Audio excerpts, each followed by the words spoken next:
The other option would be the collective orders,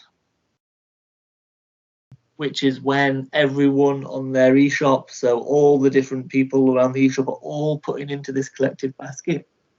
The administrator can then log in and see that there's a collective order, and it's per delivery address.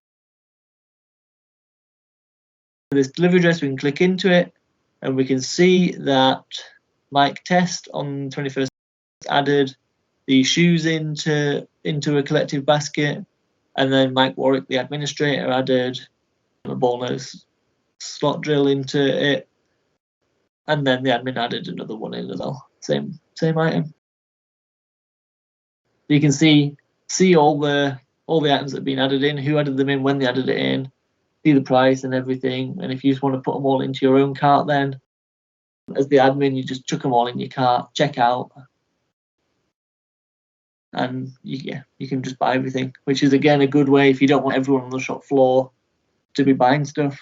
Obviously, you can see the name of the person here, and if you're the boss, so you go around to them and go, well, why have you ordered 5 of this shoe? Are you really going to need 5 shoes?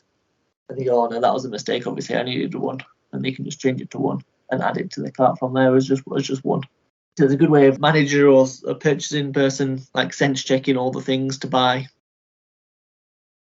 You could also ask this person, why have you added this item twice? Do you really need 2 of them?